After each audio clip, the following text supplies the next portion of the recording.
Hello students, previous video में आपको पढ़ाया गया सेक्सुअल रिप्रोडक्शन।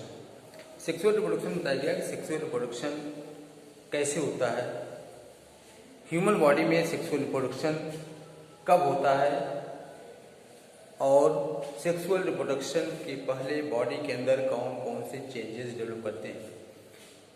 आपको बताया गया कि सेक्सुअल रिप्रोडक्शन की जो बिगिनिंग कंडीशन होती है वो स्टार्ट होती है एडोलेसेंस एज या प्यूबर्टी। प्यूबर्टी क्या है, एडोलेसेंस एज क्या है, ये आपको बताया गया कि एडोलेसेंस एज यह वो एज होती है जब मेल और फीमेल बॉडी के अंदर कुछ एक्स्ट्रा डेवलपमेंट स्टार्ट होता है, जिसके बेस पर मेल और फीमेल दोनों को एक दूसरे से सेपरेट किया जाता है या उनको हम फिजिकली ऑब्वियसली देख करके ये आइडेंटिफाई कर लेते हैं कि ये मेल है या फीमेल है, या फिर उनके वॉइस के थ्रू आवाज़ सुन करके हम आइडेंटिफाई कर लेते हैं मेल है फीमेल है।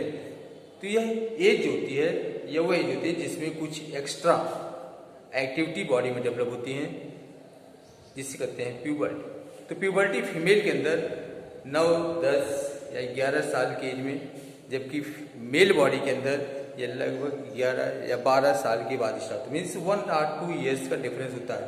फीमेल के अंदर यह प्यूबर्टी अर्ली स्टार्ट होती है in the comparison of the males. Puberty depend करता है ये हमारे नरिशमेंट पर, हमारे न्यूट्रिएंट पर, as well as on the climate. गर्म चीज़ों को खाने से, मसालेदार चीज़ ज़्यादा खाने से, इसमें कि देखा गया कि प्यूबर्टी जो होती है वो अर्ली स्टार्ट होती है, जबकि अगर हम किसी हॉट क्लाइमेट रहते हैं, गर्म प्रदेश रहते हैं, वहाँ भी प्यूबर्टी जो होती है वो अर्ली स्टार्ट होती है in the comparison of the cold area या कोल्ड क्लाइमेट। इसमें आपको हमने बताया था कि प्यूबर्टी में क्या क्या चेंजेस डेवलप करते हैं। तो हमने बताया कि मेल बॉडी के अंदर दाढ़ी मूंछ का डेवलप होना, आर्मपिट में हेयर का डेवलपमेंट होना, प्यूबिक हेयर्स का डेवलपमेंट होता, वॉइस का हार्ड होना या होर्स वॉइस, मीठी आवाज फीमेल बॉडी के अंदर, फीमेल बॉडी के अंदर ब्रेस्ट का डेवलपमेंट, मेल बॉडी में मस्कुलर्स का स्ट्रांग होना इन the comparison of the female body. तो कुछ ऐसे चेंजेस होते हैं फीमेल बॉडी के अंदर, बाल का लंबा होना, ये सब कुछ ऐसी एक्टिविटीज होती है, डेवलप करती हैं, जिसके बेस पर हम आइडेंटिफाई कर लेते हैं कि द पर्सन इज मेल और फीमेल। वॉइस के द्वारा हम ये पता कर लेते हैं कि मेल बॉडी है फीमेल बॉडी। अगर मोटी आवाज़ है तो मेल है, अगर पतली आवाज़ है, स्वीट वॉइस है, इसका मतलब है फीमेल की आवाज़ है। तो यह है प्यूबर्टी। तो यह कंडीशन जब बॉडी के अंदर, ह्यूमन बॉडी में डेवलप हो जाता है, means they are ready for the sexual reproduction. क्योंकि प्यूबर्टी एज में ही, एडोलेसेंस एज में ही हमारे ब्रेन के अंदर जो पिट्यूटरी ग्लैंड है, जिसको हम मास्टर ग्लैंड कहते हैं, यह मास्टर ग्लैंड कुछ हार्मोन्स का सिक्रीशन करती है, जैसे ग्रोथ हार्मोन।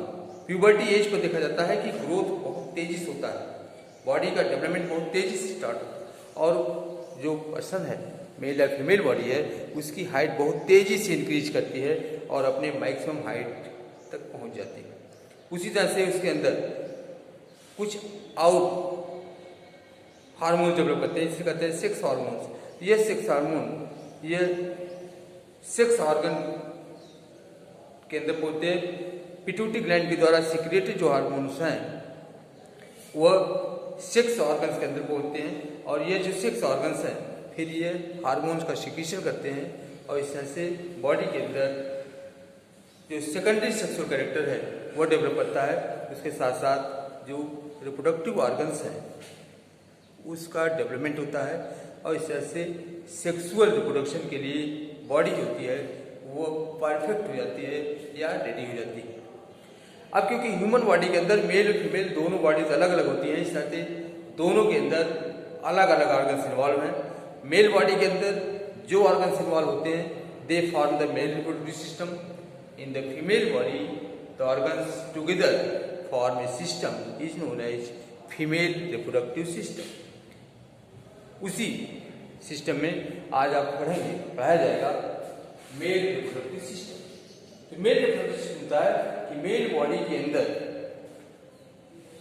कौन कौन से ऑर्गन्स सेक्सुअल रिप्रोडक्शन के लिए कैपेबल हैं, कौन कौन से ऑर्गन सेक्सुअल रिप्रोडक्शन में इन्वॉल्व होंगे, वही ऑर्गन्स मिल करके बनाते हैं mail reproductive system.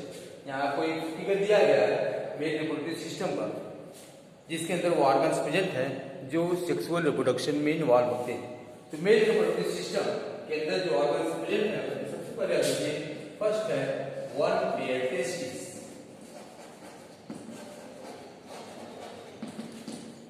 second is one pair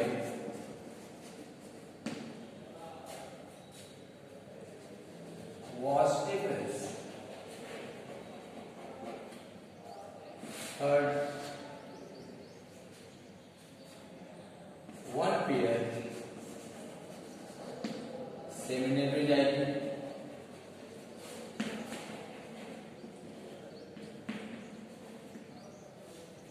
fourth penis, फिर कुछ ग्लैंड इन्वॉल्व हैं, जैसे आपका prostate gland,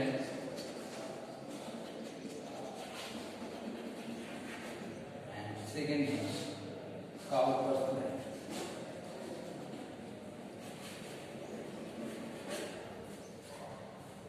These organs together form system known as male reproductive system। ये ऑर्गन्स आपको मिल करके बनाते हैं मेल रिप्रोडक्टिव सिस्टम। ये सारे ऑर्गन्स का क्या रोल है हमारे बॉडी के अंदर, कौन कौन से फंक्शंस परफॉर्म करते हैं, इसे बोलते हैं मेल रिप्रोडक्टिव सिस्टम। अब इसे देखिए, सबसे पहले one pair testis, testis is the male reproductive organ and it is one pair in number and locate outside the body. ये देखिए आपका टेस्टिस है। टेस्टिस होता है, ये ओवल शेप स्ट्रक्चर है, 2 की संख्या में पाया जाता है, और ये हमारी बॉडी के बाहर एब्डोमेन के नीचे ये लोकेट करता है। Now arise the question, why does testis located outside the body? ये हमारे बॉडी के बाहर क्यों रहता है? बाकी रेस्ट जितने भी ऑर्गन्स हैं वह बॉडी के अंदर होते हैं, तो आखिर यह क्यों बाहर आता है, क्या रीजन है? टेस्टिस होता है ये ओवल शेप स्ट्रक्चर, और ये एक पाउच लाइक साइक थैली जैसे रचना पाया जाता है। इस पाउच लाइक स्ट्रक्चर बोलते हैं या साइक लाइक स्ट्रक्चर बोलते हैं scrotum. Scrotum is sac like और pouch like structure in which the testis located outside the body. Testis body के बाहर इसलिए लोकेट करता है क्योंकि इस टेस्टिस के अंदर जो प्रोड्यूस्ड मेल गैमेट, जिसे आप कहते हैं स्पर्म, स्पर्म जो होता है यह है male gamete, sperm male gamete, यही स्पर्म होता है, ये सेक्सुअल रिप्रोडक्शन में इन्वॉल्व होता है। कहां पर? For the fertilization. यही स्पर्म फीमेल गैमेट जो एक सेल है उसको फर्टिलाइज करेगा, और यह स्पर्म होता है ये हैप्लॉइड फॉर्म में होता है। Haploid, haploid means half number of chromosomes, half number of chromosomes means suppose that कि किसी भी ऑर्गेनिज्म के अंदर जो number of chromosome in the cell है, जैसे ह्यूमन बॉडी में आप देखते हैं, ह्यूमन बॉडी के अंदर नंबर ऑफ क्रोमोसोम होते हैं ये 46 क्रोमोसोम एक सेल के अंदर प्रेजेंट होते हैं। अब इस 46 क्रोमोसोम वाला अगर सेल है तो वह कहा जाता है डिप्लॉइड सेल, डिप्लॉइड सेल। लेकिन अगर इसी के अंदर क्रोमोसोम हाफ हो गए, ये 23 क्रोमोसोम वाला जो सेल होगा इसे बोलते हैं हैप्लॉइड सेल। तो यह जो स्पर्म है यह 23 क्रोमोसोम ह्यूमन बॉडी में भी करता है, इस नाते इसे बोलते हैं हैप्लॉइड सेल्स। तो गैमीट होते हैं हमेशा, चाहे वो किसी भी ऑर्गेनिज्म का गैमीट हो, प्लांट हो, एनिमल हो, gamete always become in the form of haploid. यह हमेशा हैप्लॉइड फॉर्म होता है। हैप्लॉइड फॉर्म में क्या होता है? क्योंकि जब मेल और फीमेल गैमीट का फ्यूजन होगा, ह्यूमन बॉडी में स्पर्म और ओवा का जब फ्यूजन होगा, तो हाफ नंबर क्रोमोसोम जो रहेगा 23 क्रोमोसोम में स्पर्म में, 23 क्रोमोसोम आपके एक सेल में, या जो दोनों कंबाइन करेंगे, फ्यूज करेंगे, तो नंबर ऑफ क्रोमोसोम जो होगा वह जस्ट डबल हो जाएगा। ये संख्या 46 हो जाएगी जो एक सेल के अंदर होनी चाहिए। इस नाते यह पहले से ही हैप्लॉइड फॉर्म लगता है। तो यह जो स्पर्म है जो इस मेल रिप्रोडक्टिव ऑर्गन टेस्टिस के अंदर प्रोड्यूस हुआ, यह तभी सरवाइव करेगा जब इसका temperature below than body temperature हो। मीन्स हमारे बॉडी का टेम्परेचर जो 37 डिग्री सेल्सियस होता है, ये इससे कम से कम 3 या 4 डिग्री कम, मीन्स 33 या 34 डिग्री टेम्परेचर पर भी सर्वाइव करता है। इस पर जो होगा ये 33 और 34 डिग्री सेल्सियस टेम्परेचर पर सर्वाइव करेगा, जबकि हमारी बॉडी का टेम्परेचर 37 डिग्री सेल्सियस है। तो इस 37 डिग्री टेम्परेचर पर ये स्पर्म कभी भी सर्वाइव नहीं करेगा। मीन्स अगर इससे ज्यादा टेम्परेचर होता है ये डेड कर जाएगा।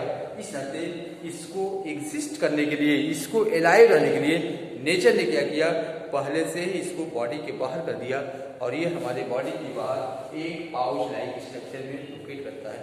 यही रीजन है कि why does testis located outside the body. Testis होता है मेल रिप्रोडक्टिव ऑर्गन, प्रोगेम होता है, यह स्पर्म को प्रोड्यूस करता है। स्पर्म होता है मेल गैमेट होता है जो सेक्सुअल रिप्रोडक्शन के समय फ्यूजन में डायरेक्ट इन्वॉल्व होता है और जाइगोट बनाता है। वही जाइगोट एक न्यू बॉडी का कंस्ट्रक्शन या स्ट्रक्चर बनाता है। स्पर्म होता है, इसके अंदर टेस्टिस के अंदर स्पर्मेटोजेनेसिस प्रोसेस के थ्रू बनता है और यही स्पर्मेटोजेनेसिस प्रोसेस के थ्रू जो प्रोड्यूस स्पर्म होता है ये इस टेस्टिस के अंदर प्रेजेंट होता है। टेस्टिस के बाद आप देखते हैं, उसके बाद टेस्टिस के बगल में एक छोटा सा साइड लाइन क्षेत्र देखते हैं जिसको कहते हैं epididymis. Epididymis is separate side present in the testis. अब यह कि इस एपिडाइमिस का क्या रोल है, what is the role of epididymis in the testis. The produced sperm move in the epididymis present in the testis and they mature in it. वह जो sperm है वो इसी एपिडाइमिस के अंदर होते हैं और ये मैच्योर होते हैं, फिर इसी एपिडाइमिस से एक ट्यूब लाइक स्ट्रक्चर डिराइव करती है जिसे बोलते हैं वास डिफरेंस। दिखाया गया vas deferens is tube like structure derives from the epididymis of the testis. यही एपिडाइमिस इस sperm sexual reproduction sexual intercourse के समय एपिडाइमिस स्पर्म निकल करके इसी वास डिफरेंस से होते आगे मूव करता है। यह है वास डिफरेंस, जिसमें आपने देखा कि इसके अंदर टेस्टिस पाया जाता है। टेस्टिस के अंदर स्पर्मेटोजेनेसिस प्रोसेस के थ्रू स्पर्म प्रोड्यूस होते हैं। यह स्पर्म बॉडी के बाहर आते हैं क्योंकि इसकी बॉडी इसका टेम्परेचर जो है 33 या 34 डिग्री सेल्सियस होना चाहिए। इससे ज़्यादा होगा यह एक्सपायर कर जाएगा, किल कर जाएगा और यह स्पर्म फिर सेक्सुअल इंटरकोर्स में इस वास डिफरेंस से आगे मूव करता है। रेस्ट